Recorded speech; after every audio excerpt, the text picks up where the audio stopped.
ચકલાસી નગરપાલિકાના સાડીપુરા વિસ્તારમાં વર્ષોથી પીવાના પાણીની ગંભીર સમસ્યા। ચકલાસી નગરપાલિકામાં આવેલ સાડીપુરા વિસ્તાર પીવાના પાણીની સમસ્યા અને નિષ્ક્રિય પાણીની ટાંકી। ચકલાસી નગરપાલિકાના સાડીપુરા વિસ્તારમાં વર્ષોથી પીવાના પાણીની ગંભીર સમસ્યા। સ્થાનિક ધારાસભ્ય સાંસદને રજૂઆત કરવા છતાં પણ પાણીની સમસ્યા યથાવત।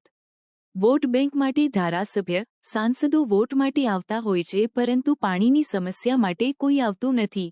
સ્થાનિકો આ વિસ્તારના રહેવાસીઓને નિયમિત અને પૂરતું પાણી મળતું નથી, જેના કારણે રોજિંદા જીવનમાં ઘણી મુશ્કેલીઓનો સામનો કરવો પડે છે।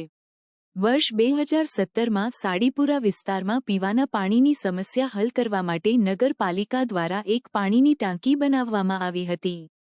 જો કે દુઃખદ બાબત એ છે કે આ ટાંકી આજ દિન સુધી કાર્યરત થઈ નથી। આના કારણે સ્થાનિક રહેવાસીઓમાં રોષ અને નિરાશા વ્યાપી રહી છે। ચકલાસી નગરપાલિકાને આ મુદ્દે તાત્કાલિક પગલાં લેવા અને પાણીની ટાંકીને કાર્યરત કરવા માટે સ્થાનિક લોકોએ કરી માગણી। આ ઉપરાંત સાડીપુરા વિસ્તારમાં પીવાના પાણીની નિયમિત અને પૂરતી સપ્લાય સુનિશ્ચિત કરવા માટે યોગ્ય આયોજન અને અમલીકરણની જરૂર।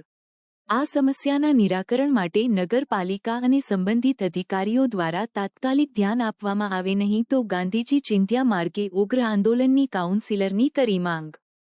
મનભાઈ શંકરભાઈ વાઘેલા। મનભાઈ, ટાંકી અને બોરનું શું તમારે કહેવું? હવે 2017થી ખાતમુહૂર્ત થયું। ટાંકીનું કામ હજુ અધૂરું છે, પૂર્ણ થયું નથી। પ્લાસ્ટર પણ પૂરું મારેલું નથી અને બીજું કે હજુ વીજ કનેક્શન પણ પૂરું મળેલું નથી। એક વખત ટેમ્પરરી પાણીની પીવાની સગવડ કરેલી છે, પછી પૂરેપૂરી સગવડ થઈ નથી।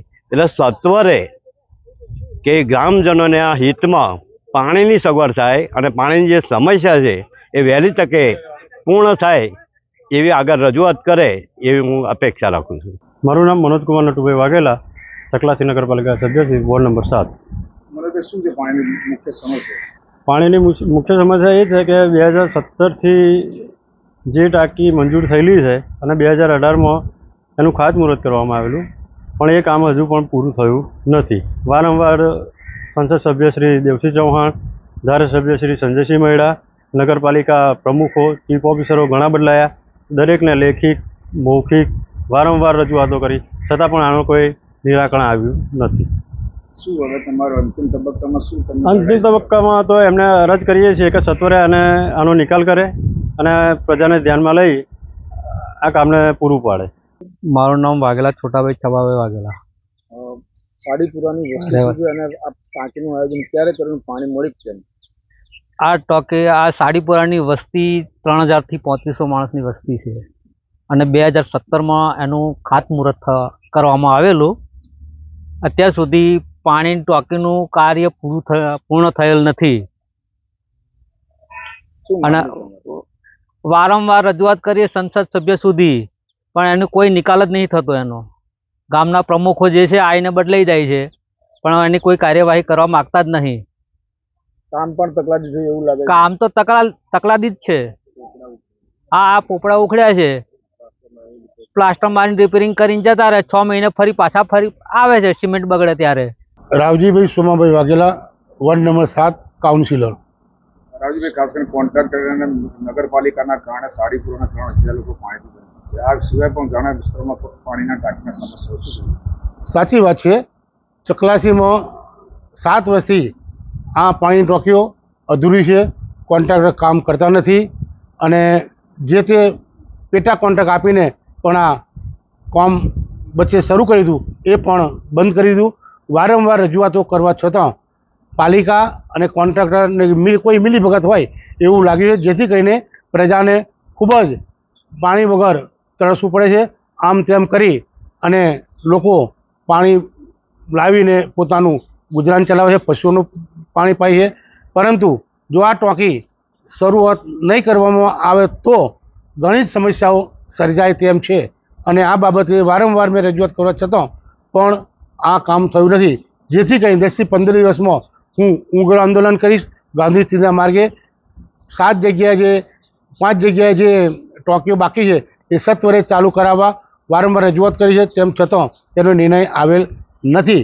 જો નહીં આવે તો 10 થી 15 હું ગાંધી ચિંધ્યા માર્ગે આંદોલન કરીશ।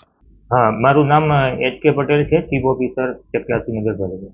ચકલાસી નગરપાલિકામાં સાડીપુરા વિસ્તારમાં ઘણા વર્ષોથી પાણીની સમસ્યા છે. ચકલાસી નગરપાલિકામાં સાડીપુરા વિસ્તારમાં 2020માં વહીવટી મંજૂરી મેળવી અને જે તે વખતે પાણી પુરવઠા યોજનાના કામોની કામગીરી કરેલી હતી, પરંતુ નગરપાલિકાના એન્જિનિયરશ્રી મારફતે થોડીક પ્રાથમિક માહિતી મેળવતા જે તે વખતે થોડીક વહીવટી ક્ષતિઓના કારણે આ કામગીરી બંધ જણાઈ આવેલ છે. તો અત્યારે એ બાબતની કોઈ વહીવટી રિકન્સિલિએશન અથવા તો કોઈ ગ્રાન્ટની સમસ્યા છે એ બાબતની વધારે ઊંડી ચકાસણી કરી અને આગળના જરૂરી જે કંઈ પગલાં લેવાના થતા હશે એ અમે લેવા માટે તૈયાર છીએ.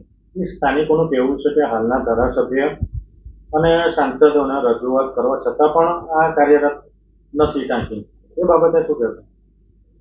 હા, એટલે એ બાબતે પ્રાથમિક રીતે અમારા એન્જિનિયર સાથે પણ ચર્ચા કરેલી છે અને કોઈ જે તે વખતના એજન્સીના કોઈ બિલોના સમસ્યાઓ ઉદ્ભવી હશે તો આ બાબતે એમ કે 2020થી અત્યાર સુધીમાં 5 વર્ષ જેટલો સમય પસાર થયેલો છે, એટલે જરૂરી ચકાસણી કરી અને જે પણ આ બાબતે ક્ષતિ જણાઈ આવશે તો એ પણ દુરસ્ત કરી લેવામાં આવશે.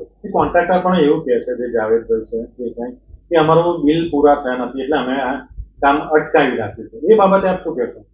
હા, તો એ બાબતે અમારો જે કંઈ જૂનો રેકર્ડ ઉપરની જે કંઈ પરિસ્થિતિ હશે અને એમાં કોઈ બિલો કેટલા ચૂકવણી થયેલી છે અને કેટલા બાકી છે એ બાબતે અને મળેલી ગ્રાન્ટ એ બાબતનું રિકન્સિલિએશન કરી અને જે કંઈ આગળની કાર્યવાહી જરૂરી કરવાની થતી હશે નગરપાલિકા દ્વારા કરવામાં આવશે. પ્રાર્થના સંદેશ ન્યૂઝની તમામ લેટેસ્ટ અપડેટ્સ માટે ચેનલને હમણાં જ લાઇક, શેર અને સબસ્ક્રાઇબ કરો.